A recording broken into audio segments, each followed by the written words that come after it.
ही जीवनगाथा त्या महान व्यक्तीची आहे ज्यांच्या स्मरणार्थ हे भव्य स्मारक उभारण्यात आले आहे. हरे कृष्णा कृष्णा कृष्णा हरे हरे, हरे राम राम राम हरे.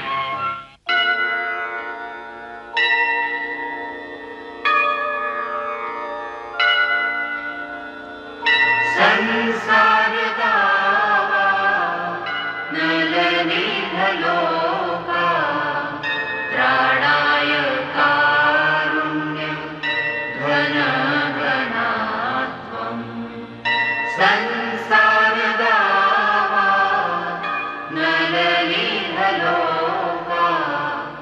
त्राणाय कारुण्यं घन घनात्वं. प्राप्तस्य कल्याण गुणनवस्य वन्दे गुरो श्री चरणारविन्दं. वन्दे गुरो श्री चरणारविन्दं. वन्दे गुरो श्री चरणारविन्दं. वन्दे गुरो श्री चरणारविन्दं. वन्दे गुरो श्री चरणारविन्दं.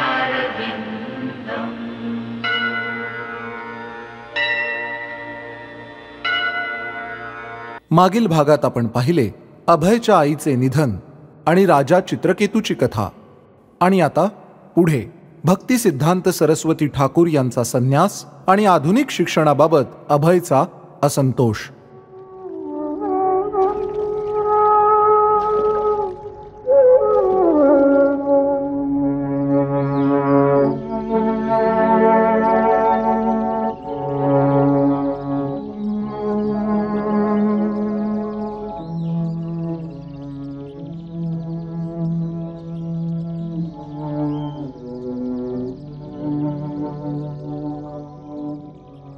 बाबाजी महाराज, बाबाजी महाराज. व्यर्थ घालवलं माझं आयुष्य. मी व्यर्थ घालवलं आयुष्य माझं. काहीच करू शकलो नाही. श्रीकृष्णाने सारं काही दिलं मला. श्रीकृष्णाच्याच कृपेने मला मनुष्य जन्म मिळाला, हा देह मिळाला, जेणेकरून मी भगवंताचा खरा भक्त बनू शकेन आणि भक्तिरस प्राप्त करू शकेन. पण काहीच करू शकलो नाही.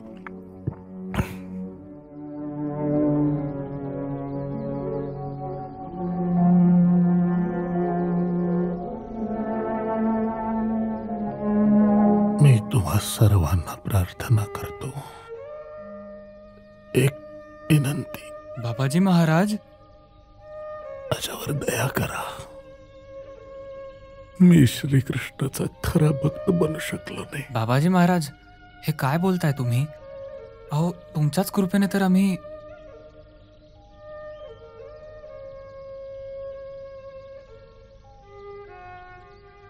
मी संपूर्ण जगाला फसवू शकतो, पण श्रीकृष्णाला नाही. मी श्रीकृष्णाला फसवू शकत नाही.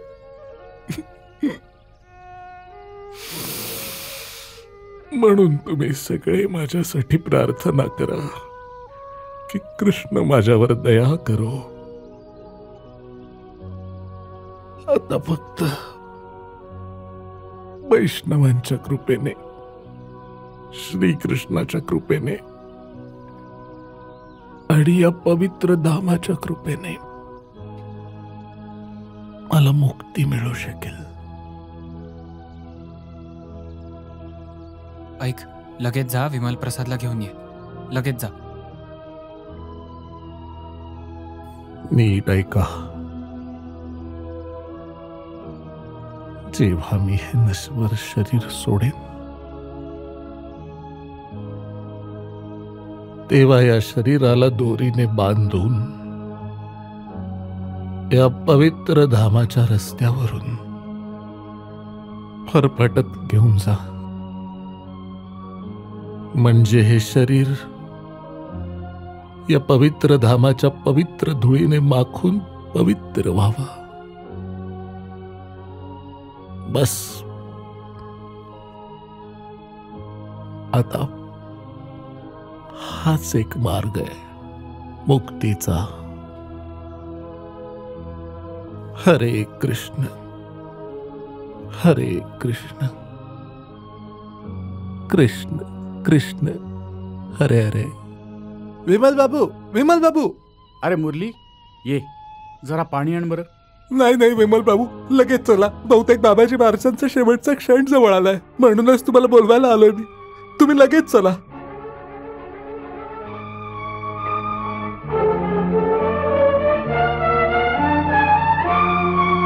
थांबा, हात लावू का? बाबाजी महाराजांची समाधी माझ्या आश्रमातच बांधली जाईल आणि बाबाजी महाराजांची सुद्धा हीच इच्छा होती. अच्छा, हीच इच्छा होती तर हेच बरोबर आहे. हे काय बोलताय तुम्ही? त्यांच्या आश्रमात समाधी बांधली तर सगळे पैसे त्यांना मिळतील आणि आपल्या एवढ्या वर्षांची मेहनत पाण्यात जाईल.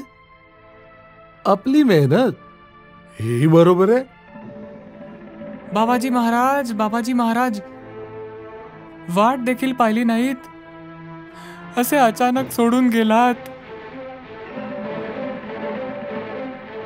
तुम्ही सांगितलं होतं तुमची समाधी माझ्याच आश्रमात असावी. माझ्याच आश्रमात बाबाजी, माझ्याच आश्रमात असेल. या या या, उचला. सांगितलं ना हात लावू नका. कोण आहेस तू? तुम्हाला माहित नाही? आता तर बाबाजी महाराजही नाही ते सांगायला. मी तर त्यांचा जवळचा नातेवाईक आहे. बाबाजी माझ्या आईच्या मावशीच्या पुतण्याचा मुलगा आहे. नातलग आहे मग हे बरोबर आहे.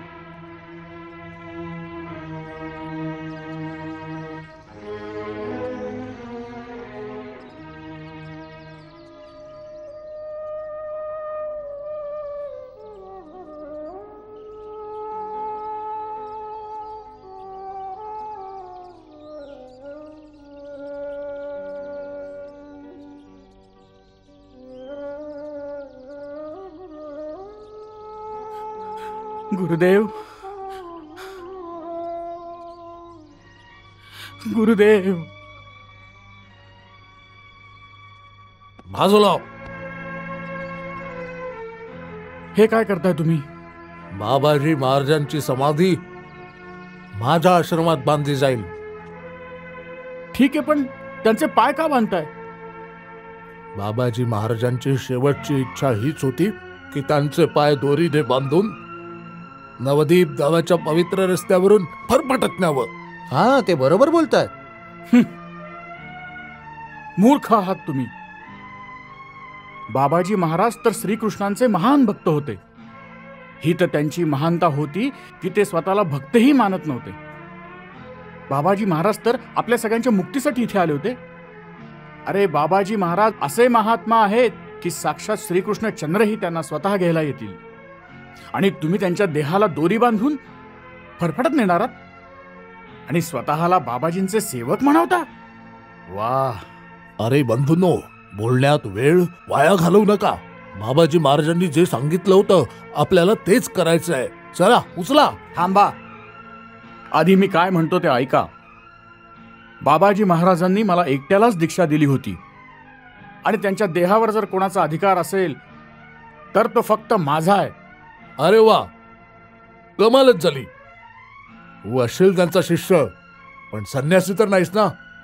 तू बाबाजींच्या शरीराला कसा स्पर्श करू शकतोस? होय, मी बाबाजी नाही, पण मी एक नैष्ठिक ब्रह्मचारी आहे. गुरुदेवांच्या कृपेने मला कोणतीही वाईट सवय नाही. मी आणि माझा आत्मा दोन्ही शुद्ध आहेत. मी तुमच्यासारखा संन्यासाचा वेश धारण करून गुरूंची आणि समाजाची फसवणूक करत नाही. आहे कोणी तुमच्यामध्ये असा ज्याने स्त्रीला स्पर्शही केला नाही?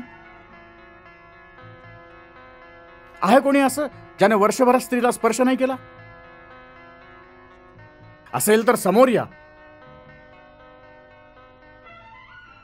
गुरुदेवांच्या देहाला तोच स्पर्श करू शकेल ज्याचं शरीर आणि आत्मा दोन्ही शुद्ध असतील. अरे वर्ष काय, निदान 6 महिने, 3 महिने, 1 आठवडा, 1 दिवस.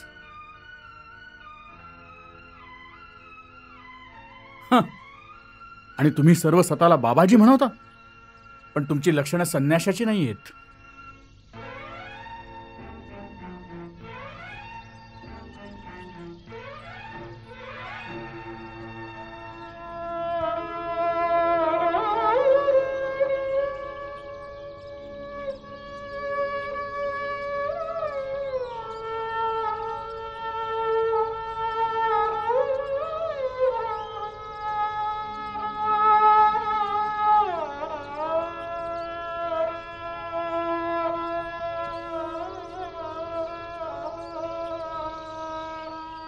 यांचं मात्र पूर्णपणे बरोबर आहे.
There is no condemnation now for those who live in union with Christ Jesus. For the law of the Spirit, which brings us life in union with Christ Jesus, hath set me free from the law of sin and death. What the law could not do, because human nature was weak, God hath done. He condemned sin in human nature by sending his own Son, who came with a nature like man's sinful nature, to do away with sin. या लोकांना असं वाटतं की त्यांचं हे बोलणं ऐकून आपल्याला एवढा न्यूनगंड निर्माण होईल की आपण आपला धर्मच बदलू. हे पुन्हा पुन्हा आपल्या संस्कृतीचा अपमान करतात. आपण येशू ख्रिस्तांबद्दल कधी काय बोलतो का? आम्हाला मान्य आहे की येशू ख्रिस्त महान होते. त्यांनी तर मार्ग हरवलेल्या लोकांना सुद्धा परमेश्वरावर प्रेम करायला शिकवलं. पण हे ब्रिटिश येशू ख्रिस्ताचा संदेश देखील राजकीय साधन म्हणून वापरतायत. या व्यापाऱ्यांच्या ऐवजी जर कोणी सच्चे ख्रिश्चन भारतात आले असते तर इतर परदेशी लोकांप्रमाणे तेही आपल्या संस्कृतीत मिसळून गेले असते. हो, इंग्रज तसे धूर्त आहेतच. हा ग्रॅज्युएट व्हायचा मोह पण ना आता जाऊन यांच्या हिलरी आणि एडवर्ड समोर डोकेफोड करायला हवी. ही हिस्ट्री पण ना इतकी कंटाळवाणी आहे, मला तर अभ्यास करायची इच्छाच होत नाही. वा वा वा वा, याचा ऐका. पण नरेन, सगळ्याच विषयांसाठी तू हेच म्हणतोस. तो एक काम कर, घरी जा आणि मस्त ताणून दे. अभ्यासापेक्षा ते सोपं. चांगला गडगंज श्रीमंत आहेस, काय करणार डिग्री घेऊन? माझ्या बाबांनी असा विचार केला असता तर बरं झालं असतं. स्कॉटिश चर्च कॉलेजची स्थापना केली होती रेव्हरंड अलेक्झांडर डफ यांनी. जे भारतात आले होते 1830 मध्ये. भारतीयांना पाश्चात्य संस्कृती आणि ज्ञानाचं महत्त्व शिकवणाऱ्या युरोपियन मिशनऱ्यांपैकी ते एक होते. रेव्हरंड डफ यांनी ख्रिश्चन मूल्यांचा प्रसार करण्यासाठी आणि अशिक्षित स्थानिकांना सभ्यतेकडे नेण्यासाठी स्कॉटिश चर्च कॉलेजची स्थापना केली. युनियन जॅकच्या छत्राखाली राहणाऱ्या प्रत्येक नागरिकाला शैक्षणिक प्रगती करण्याचा अधिकार आहे, जेणेकरून तो आधुनिक जगाच्या प्रकाशात जगू शकेल. म्हणून ब्रिटिश सरकारने मागासलेल्या अंधश्रद्धाळू निरक्षर समाजाला प्रबोधन करण्याचं ध्येय हाती घेतलंय. पण हे साध्य करण्यासाठी आम्हाला तुमच्या सहकार्याची गरज आहे. पण हे साध्य करण्यासाठी आम्हाला तुमचं सहकार्य हवंय. मॉडर्न लाईफ हवी असेल तर शरीराने भारतीय असलो तरी मनाने ब्रिटिश व्हावं लागेल. लॉर्ड मॅकॉले जिंदाबाद. प्रोफेसरांना माहीतच नाहीये एकेकाळी आपली संस्कृती किती पुढे हरली होती. कॉलेजचे नियम काटेकोरपणे पाळणे तुमचं कर्तव्य आहे. तरच तुम्ही तुमच्या शिक्षणात यशस्वी व्हाल. नियमावली वाचून तुमच्या लक्षात आलंच असेल की कोणत्याही विद्यार्थ्याला सरकार विरोधी कार्यात सहभागी होण्याची परवानगी नाही. या नियमाचं उल्लंघन करणाऱ्या विद्यार्थ्याला कॉलेजमधून काढून टाकण्यात येईल. लक्षात ठेवा, हे स्कॉटिश चर्च कॉलेज ही एक शैक्षणिक संस्था आहे. क्रांतिकारी राजकारणाची जागा नाही. आलं ना लक्षात?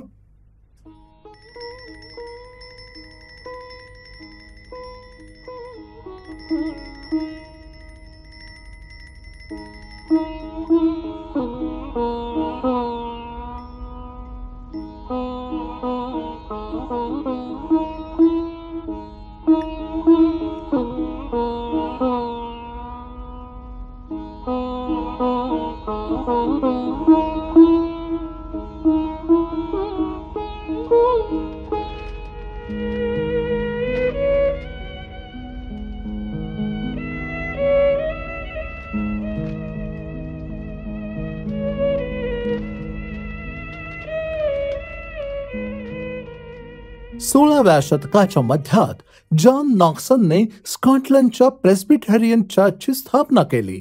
ते एक समर्पित धर्मोपदेशक आणि एक धाडसी ख्रिश्चन स्वातंत्र्य सैनिक होते, ज्याने आपल्या धर्माला इंग्लिश कॅथोलिक चर्चच्या दडपशाहीतून मुक्त केले. वा, प्रोफेसर मॅकेन्झी तर आपल्याला क्रांतीसाठी भडकावतायत. कोण बोलला?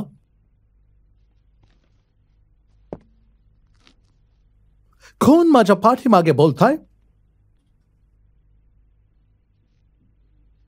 ठीक आहे, तर जर आता तुम्ही स्वतःहून कबुली दिली नाहीत तर लक्षात ठेवा की पुढचा तासभर पूर्ण वर्गाला इथेच बसावं लागेल.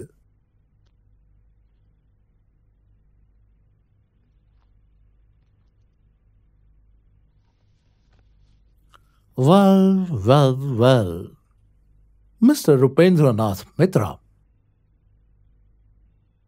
काय एवढा उत्तेजित झालास की तुझा जिभेवरचा ताबा सुटला? सर, मला म्हणायचं होतं की हे किती मोठं यश आहे ना की स्कॉटिशांनी स्वतःला इंग्रजांपासून स्वतंत्र केलं आणि धर्माचं रक्षण केलं. खरंच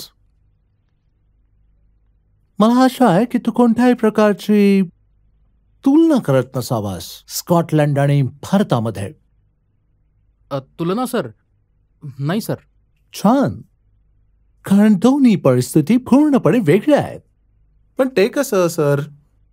एक तर ब्रिटिश सरकार तुम्हाला तुमच्या धर्माचं पालन करण्यापासून रोखत नाही, आणि दुसरं क्षणभर असं मानून चालू भारतीयांना राज्य करण्याची परवानगी दिली तर सगळं गोंधळ उडेल.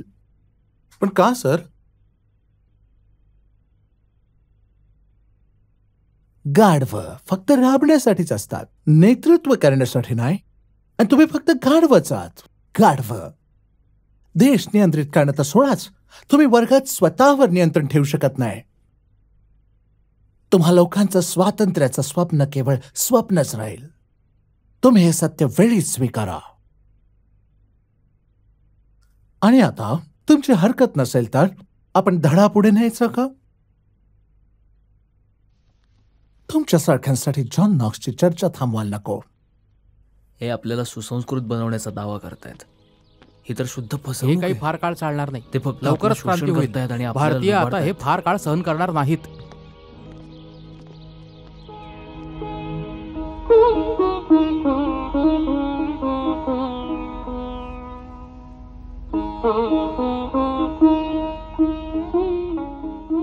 काय झालं अभय?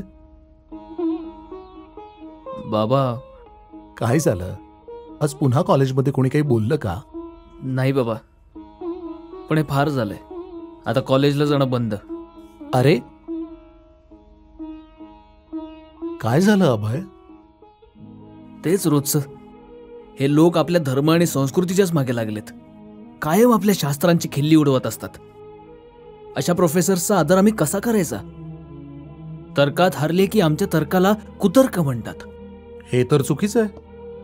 आपल्या कालच्या ज्ञानाला म्हणतात अटळ सत्य, आणि आपला प्राचीन इतिहास काहीच नाही. त्यांचे हे विचार तर अत्यंत संकुचित आहेत. तुम्ही बरोबर बोलताय बाबा. अशा शिक्षणापेक्षा अशिक्षित बरं. नाही अभय. बेटा, ही डिग्री एक आव्हान आहे. त्यांचं ज्ञान जाणून घेण्याचं आव्हान. आणि भविष्यात ही डिग्री प्रपंच चालवायचं साधन आहे. तुझ्याकडे पदवी असेल तर तुला सहज नोकरी मिळेल. पण बाबा, त्यांच्या अर्धवट ज्ञानाचं प्रमाणपत्र आपल्या काय कामाचं? हे बघ अभय, प्रत्येक युगातील ज्ञानाच्या मर्यादा जाणून घेणं तुझ्या पुढील आध्यात्मिक जीवनासाठी गरजेचं आहे. कधी तुम्ही आध्यात्मिक भविष्याबद्दल बोलता, कधी गृहस्थाबद्दल. तुमचं बोलणं मला गोंधळात टाकतं. गोंधळून जातोस? तुला हे कोणी सांगितलं की गृहस्थ जीवन हे आध्यात्मिक जीवनाच्या मार्गातील अडथळा आहे किंवा काटा आहे? नाहीये. नक्कीच नाही.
बेटा, ही डिग्री एक आव्हान आहे.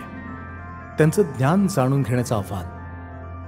आणि भविष्यात ही डिग्री प्रपंच चालवायचं साधन आहे. तुझ्याकडे पदवी असेल तर तुला सहज नोकरी मिळेल.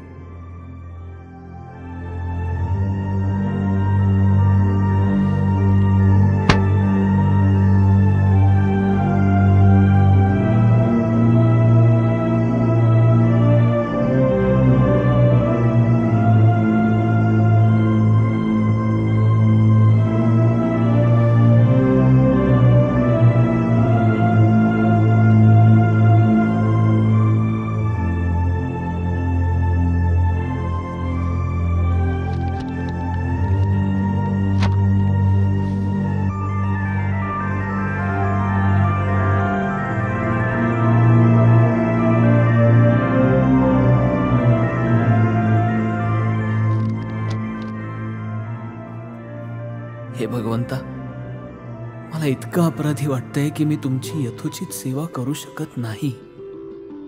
मी माझे शिक्षण पूर्ण करून पदवी प्राप्त करेपर्यंत तुम्हाला काही काळ विश्रांती देणेच उचित आहे. मला क्षमा करा. मला क्षमा करा.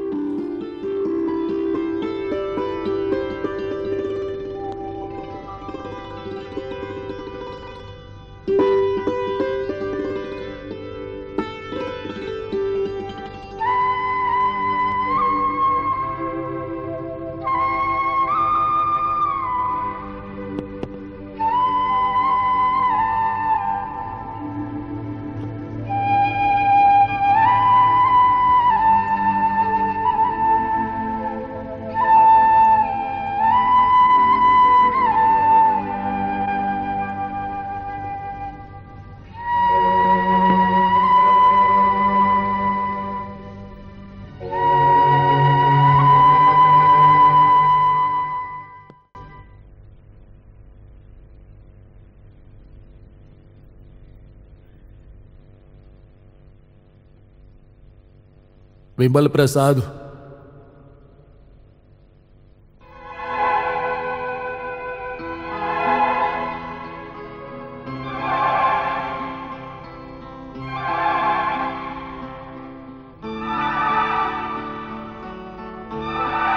विमल प्रसाद,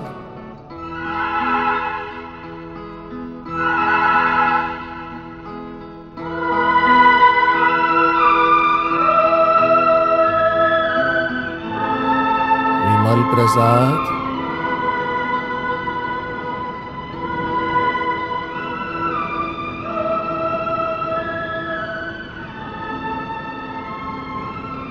विमल प्रसाद,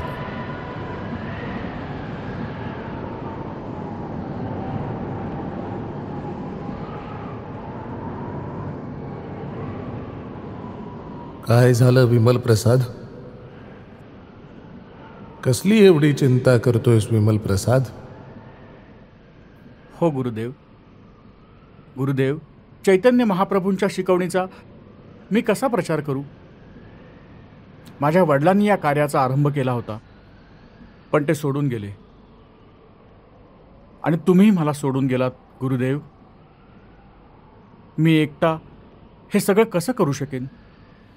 तू एकटा नाही आहेस. श्रीकृष्ण तुझ्या सोबत आहेत. तुझे वडील भक्तिविनोद ठाकूर तुझ्या सोबत आहेत. मी नेहमीच तुझ्या सोबत आहे. श्री चैतन्य महाप्रभू सदैव तुझ्या पाठीशी आहेत. मग तू एकटा कसं काय असशील? परंतु आता तुला तयारीला लागलंच पाहिजे. आज्ञा गुरुदेव. तू आता या भौतिक संसाराचा त्याग कर आणि संन्यास आश्रमाचा स्वीकार कर. हरे कृष्ण हरे कृष्ण कृष्ण कृष्ण हरे हरे हरे राम हरे राम हरे राम हरे राम राम राम हरे राम हरे हरे हरे हरे कृष्ण हरे कृष्ण हरे कृष्ण कृष्ण हरे कृष्ण हरे हरे राम हरे हरे राम राम हरे राम हरे राम हरे. राम हरे.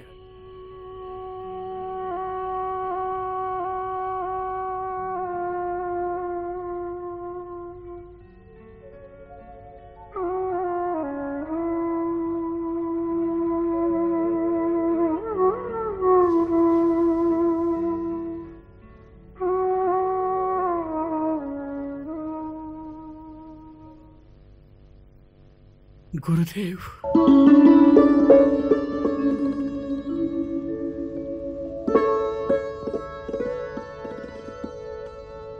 गुरुदेव, तुम्ही साक्षी आहात या संन्यासाचे. जीवनातील या सर्वात सुखद क्षणांचे तुम्ही साक्षी आहात गुरुदेव. नामस्मरणाच्या प्रचाराच्या या व्रताचे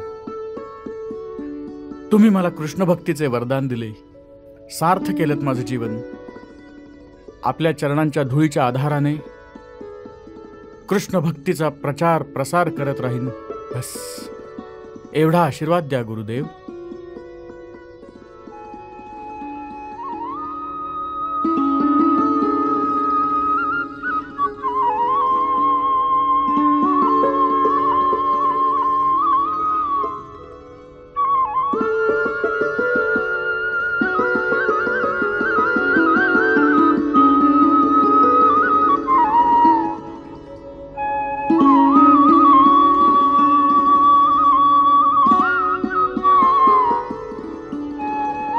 अच्छा, मी निघतो आता. थांबा, काय काही एवढी? नाही नाही, मला जाऊन माझे गुरुदेव भक्ती सिद्धांत सरस्वती महाराजांशी महत्वाचं बोलायचं आहे. भक्ती सिद्धांत सरस्वती महाराज का? कालपर्यंत तर तुझे गुरु भक्तिविनोद ठाकूर यांचे पुत्र विमल प्रसाद होते ना? हा तुला माहिती नाहीये काय? विमल प्रसाद यांनी आता संन्यास घेतलाय आणि आता त्यांचं नाव भक्ती सिद्धांत सरस्वती महाराज आहे. भक्ती सिद्धांत सरस्वती महाराज? हा म्हणजे विमल प्रसाद? हा. बरीच चर्चा ऐकतोय आजकाल. कसली चर्चा? हेच की त्याने त्यांच्या गुरुच्या फोटोसमोर बसून संन्यास घेतला. ही काय नवीन पद्धत काढली त्याने? गुरुवर असा अविश्वास दाखवणं आमची परंपरा नाहीये. येतो मी. हरे कृष्ण हरे कृष्ण कृष्ण कृष्ण हरे हरे हरे राम राम राम हरे हरे. दंडवत गुरुदेव. दासोस्मी. कसा आहेस परमानंद? काय सांगायचं का तुला? हो, मला लोकांचं बोलणं सहन होत नाही. कळत नाही ते तुमच्याबद्दल वाईट साईट का बोलतात. तेच ना की विमल प्रसादने गुरूंच्या फोटोसमोर बसून स्वतःच संन्यास घेतलाय आणि त्या लोकांना हे मान्य नाही. होय, आणि असंही बोलतात की असं त्यांनी कधी पाहिलं नाही किंवा ऐकलंही नाही. पाहिलेलं आणि ऐकलेलंच तर लोकांना समजतं. जे त्यांना दिसत नाही ते त्यांना समजू शकलं असतं तर काही समस्याच राहिली नसती. त्यामुळे रागावू नकोस, त्यांच्यावर दया कर. पण तुम्ही तर परमहंस आहात. तुम्ही उगाच संन्यास घेतलात. तुम्ही तर बाबाजींचा वेश धारण करायला हवा होता, त्यांचा मार्ग स्वीकारायला हवा होता. बाबाजींच्या मार्गाने एकांत भजन करून केवळ स्वतःचा उद्धार होऊ शकतो. पण माझी रुची स्वांत सुखाय नसून जनहितायमध्ये आहे. पण त्यासाठी या वेशाची आवश्यकता काय गुरु महाराज? हा संन्यासी वेश आपल्याला आपल्या महान मिशनच्या जबाबदाऱ्यांची आठवण करून देतो.